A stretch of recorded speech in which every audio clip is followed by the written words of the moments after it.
rolling on my Husky 501. That bike makes me number one. Other riders on lap 4, I'm already done. Who knew dual sports could be so fun? Sales rep told me you can't race motocross. Since I bought it, I ain't never lost. Got my Husky feeling so right. I'm out here racing with the headlight. Turn signal on 'cause I'm always in the fast lane. See me on the track, you better move out my way. If you hear that horn beat, wake up from your sleep. Move out the way 'cause you riding like a zombie. What's up, everybody? Welcome back to the channel, Dualsport Disport. If this is your first time watching on this channel, if you like what you see today, make sure you subscribe. I have a ton more content coming out. Everything dual sports, e-bikes, van life repair, ProMaster specifically. So yeah, a little bit of everything. Today I want to talk about the electric dirt bike and its potential future and why I'm a big proponent for it. Even though I'm on my Husky 501 Dualsport right now, I do not own an electric dirt bike, and I won't for a while. But there is some serious benefits to it. I am in here in the UP, deep in the woods. These trails are real tight. They're going back and forth. I'm by myself out here, and oh crap. And it's been interesting. I mean, I don't really have a map. I just found another dude that had one. Took a picture of it with my phone and hoping for the best. But anyways, so yeah, the electric bike. I'm on this Husky 501, and this is a 2019. It's a great bike, fuel injected. It's quiet. Right now I have the stock muffler on, but I do have a little bit of mods done to it, not much. Tuner.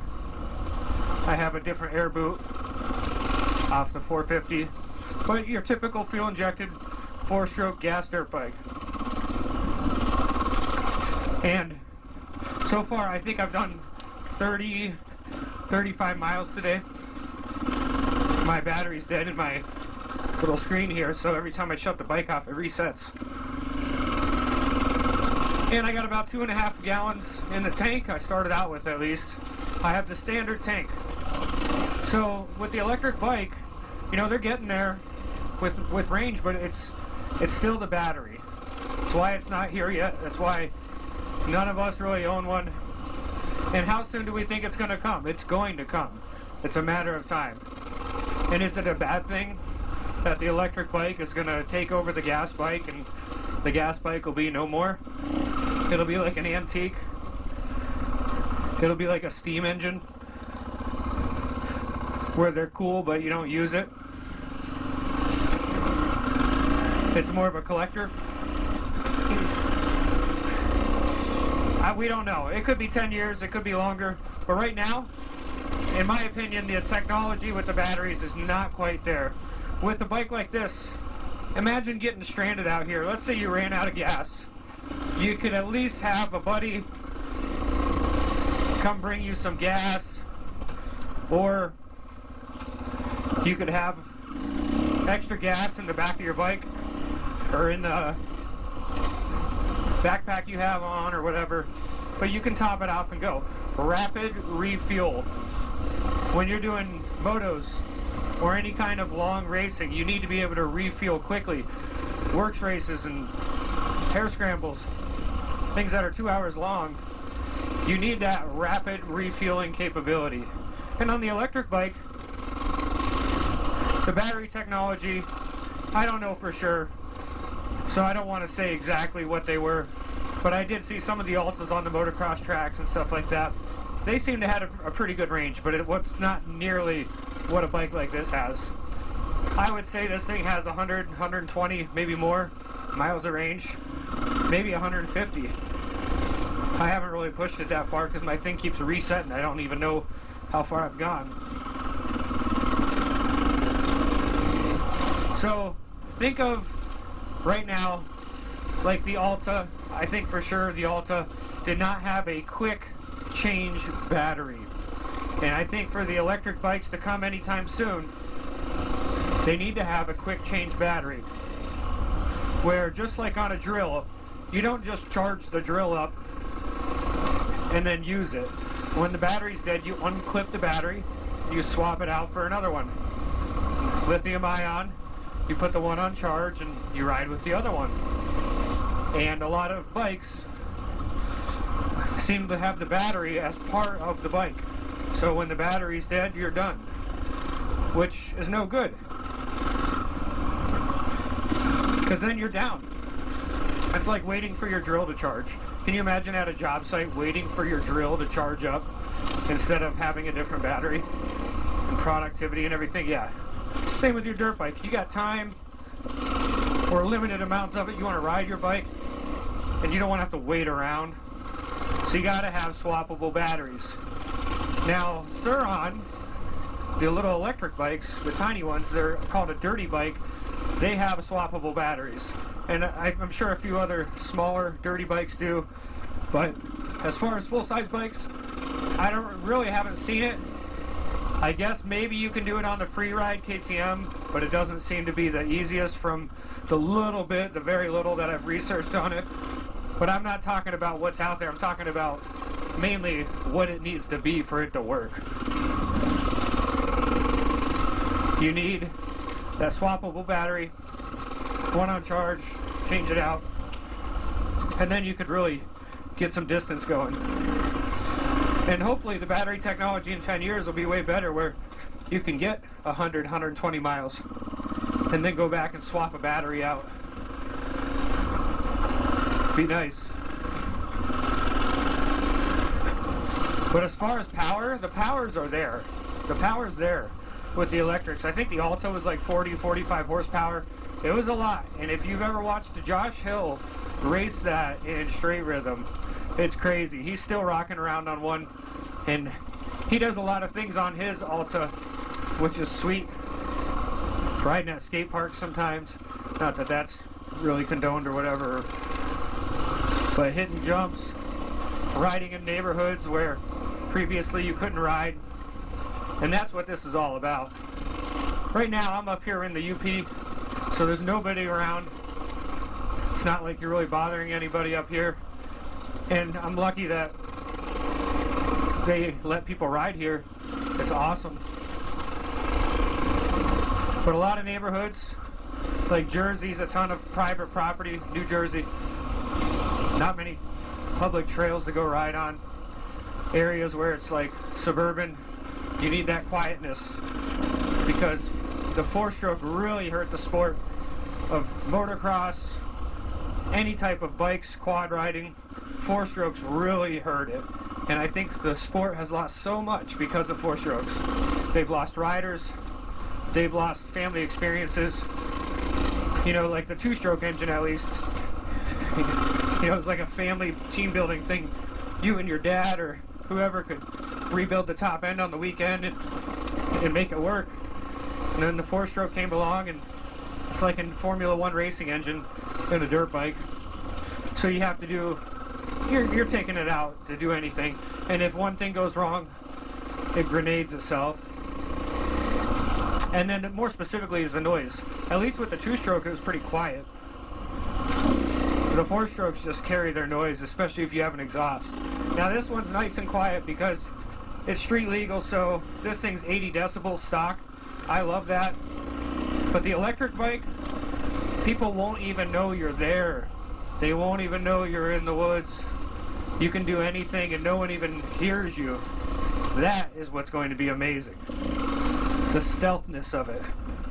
And with that stealthness comes more opportunities to ride in more places. Where previously you couldn't because of noise restrictions and people complaining. With the electric bike, there's no noise, very little. So you'll be able to ride more places. At least that's what I kind of see coming, which is good. We should all want that. But why aren't people buying them? Like Alta, they didn't really sell many bikes at all. And they were an awesome bike. I raced against one not too long ago and I saw it in person. It was sweet. And it's cool. You can do a moto with it and stuff, like amateur stuff, 5 laps, 6 laps. But when we're talking 30-minute moto, 40-minute moto, it's close.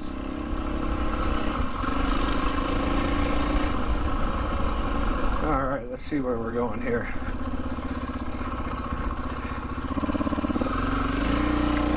Really sandy up here.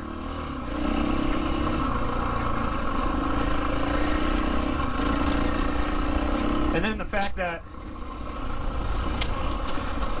if it goes dead on you somewhere out in the woods, you're pretty much screwed.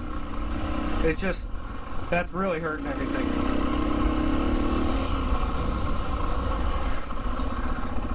Gas-powered bike signifies to me like freedom, where you can go pretty much anywhere, just top it back off, you're good to go.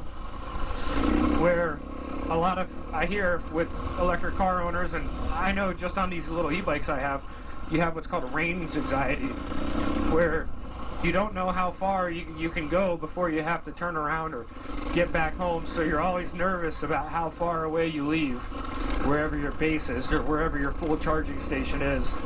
So you're always like, I don't know if I should go that far. Where you really got to plan your trip out as to where you're going to charge your vehicle up or whatever if you're going on a trip.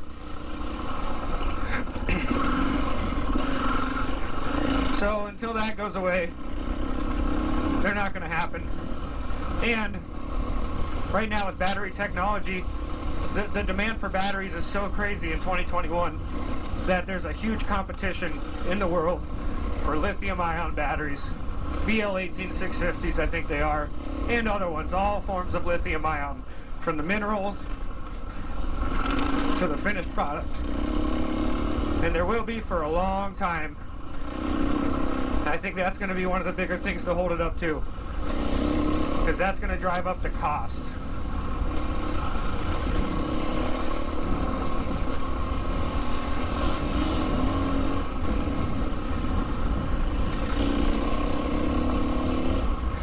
Now I have two little Segways, X160 dirty bikes, and they're cool. I mean, it's like a little pit bike.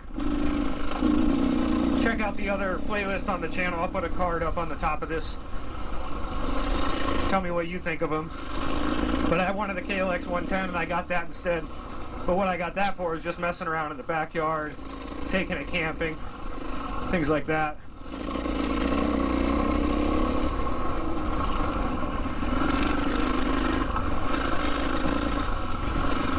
But as far as replacing my full-time or primary dirt bike, no way. It's just a different type of thing. I get home, I ride it, and then I put it back on charge.